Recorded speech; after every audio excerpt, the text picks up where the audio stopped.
வணக்கம். மற்றொரு காணொளியில் இணைந்து கொள்வதில் மகிழ்ச்சி. இன்றைய தினமும் இலங்கையில் பல சம்பவங்கள் இடம்பெற்றிருக்கின்றன. குறிப்பாக எவ்வாறான விடயங்கள் இன்றைய தினம் செய்திகளாக வெளிவந்தன. குறிப்பாக இன்றைய தினம் 22ஆம் தேதி இந்த நாளில் எவ்வாறான செய்திகள் இலங்கையிலிருந்து வெளிவந்தன என்பது தொடர்பாகத்தான் இன்றைய இந்த காணொளியில் பார்க்க போகின்றோம்.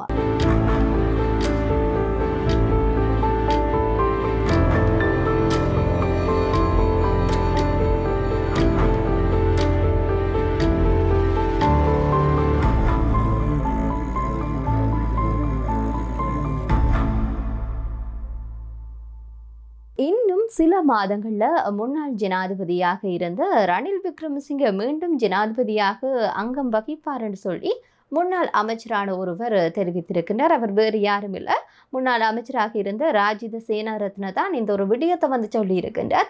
அவர் பல விடயங்களை சொல்லியிருக்கின்றார். அது தொடர்பிலாக பார்க்கிற போது குறிப்பாக சொல்ல போனால் தற்போது இந்த நாடு பொருளாதார ரீதியிலே வீழ்ச்சி அடைந்து கொண்டிருக்கிறது. எனவே இந்த நாட்டை கட்டியெழுப்ப வேண்டிய தேவையை மக்கள் என்று உணர்ந்திருக்கின்றார்கள் என்ற ரீதியில தான் அவருடைய கருத்து அமைய பெற்றிருக்கிறது. குறிப்பாக வீழ்ச்சியடைந்துள்ள நாட்டினுடைய பொருளாதாரத்தை மீட்டெடுக்க முன்னாள் ஜனாதிபதியான ரணில் விக்ரமசிங்க அவர்களால தான் முடியும் என்ற ரீதியில தான் அவர் குறிப்பிட்டிருக்கின்றார். மேலும் இது தொடர்பிலாக அவர் தெரிவிக்கின்ற போது அவர் சொன்ன விடயங்களை பார்க்கிற போது தற்போது நாட்டினுடைய பொருளாதாரம் சரிவடைந்திருக்கிறது. எனவே சரிவடைகின்ற இந்த பொருளாதாரத்தை யாரால் கட்டியெழுப்ப முடியும் என்பதை மக்கள் விரைவில் தெரிந்து கொள்வார்கள் என்ற ரீதியில அவருடைய கருத்து அமையப்பட்டிருக்கிறது. இன்னும் ஒரு விடயத்தை சொல்லி இருக்கிறார். அதாவது கோடபய ராஜபக்ஷ இரவின் குழியில் விழுந்தார்னு சொல்லியும் குமார திசாநாயக்க பகலின் குழியில் விழுந்தார்னு சொல்லியும் காலையில் சைத்துடன் விழ தயாராக இருக்கும் மூளை உள்ளவர்கள் இலங்கையில் யாரும் இல்லை, அப்படியானால் மீதமுள்ள ஒரே தீர்வு ரணில் விக்ரமசிங்க தான் என்பதுதான் அவருடைய கருத்தாக அமைய பெற்றிருக்கிறது. ரணிலால் மாத்திரம்தானம் இந்த நாட்டை கட்டியெழுப்ப முடியும் என்பதுதான் அவருடைய, அதாவது ராஜித சேனாரத்ன முன்னாள் அமைச்சராக இருந்த ராஜித சேனாரத்னுடைய ஒரு கருத்தாக அமைய பெற்றிருக்கிறது. அவருடைய கருத்து இன்றைய நாளில் செய்திகளாக இடம் பிடித்து கொண்டன. இதே நேரத்தில் பல விடயங்கள் சொல்லப்படுகிறது. குறிப்பாக அவை தொடர்பில் பார்க்கிற போது இந்த 2019ஆம் ஆண்டு மேற்கொள்ளப்பட்ட ஈஸ்டர் குண்டு தாக்குதல் தொடர்பான செய்திகள் அண்மைய நாட்களாகவே அதிகரித்து வருகிறது. குறிப்பாக 6 வருடங்கள் நிறைவடைந்திருக்கின்றன. அதற்கான தீர்வு, அதற்கான அந்த செய்தவர்களுக்கான குற்றவாளிகளை கண்டுபிடிக்க முடியாமல் அரசாங்கம் இருக்கிறது. இந்த ஒரு நிலையில் இது தொடர்பான செய்திகளும் அதிகளவில் இடம்பெற்றிருக்கிறது. குறிப்பாக விசேட அதிகாரிகள் குழு ஒன்று நியமிக்கப்பட்டுள்ளதாக கூறப்படுகிறது.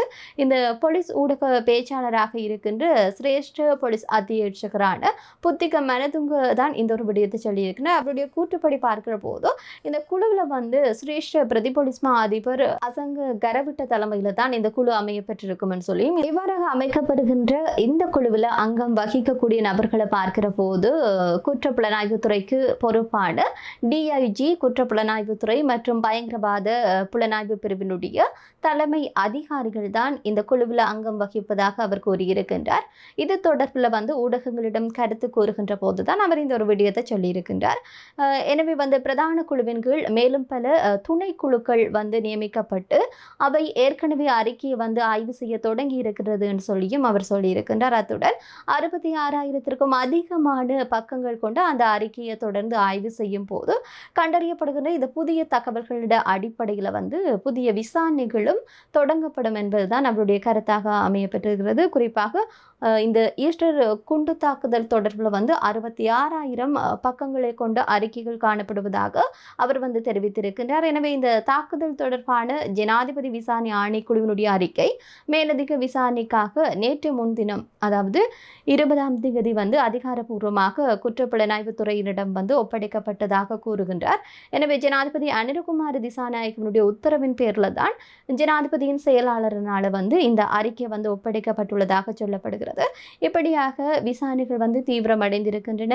எவ்வாறான மாற்றங்கள் நிகழப்போகிறது என்பதை பொறுத்திருந்துதான் பார்க்க வேண்டும். இதே வேளையில பிமல் ரத்நாயக்க ஒரு கருத்தை வெளிப்படுத்தி இருக்கின்றார். அதாவது அடுத்த 2 அல்லது 3 வாரங்கள்ல பெறப்பட உள்ள புதிய ஆதாரங்களுடைய அடிப்படையில் ஈஸ்டர் தாக்குதலுடைய பிரதான சூத்திரதாரி யார் என்பதையும் நாங்கள் வெளிப்படுத்துவோம். அதே நேரத்தில் இது தொடர்பாக, அதாவது வெளிப்படுத்த போகின்றோம் என்று தெரிந்தவுடன் அரச குடும்பத்தினர் அச்சம் அடைந்துள்ளதாக அமைச்சர் பிமல் ரத்நாயக்க தெரிவித்திருக்கின்றார். இதே நேரத்தில் பிமல் ரத்நாயக்க மேலும் சில விடயங்களை சொல்லியிருக்கின்றார். அதனூடாக பார்க்கிற போது இந்த ஈஸ்டர் தாக்குதல் தொடர்பாக ஜனாதிபதி மக்களுக்கு ஒரு வாக்குறுதியை அளித்திருக்கிறார். அந்த வாக்குறுதி என்னன்னு சொல்லி சொன்னால், இந்த ஈஸ்டர் குண்டு தாக்குதலுடன் சம்பந்தப்பட்ட சூத்திரதாரிகளை அடையாளம் காண்பது இது மிகப்பெரிய ஒரு வாக்குறுதி.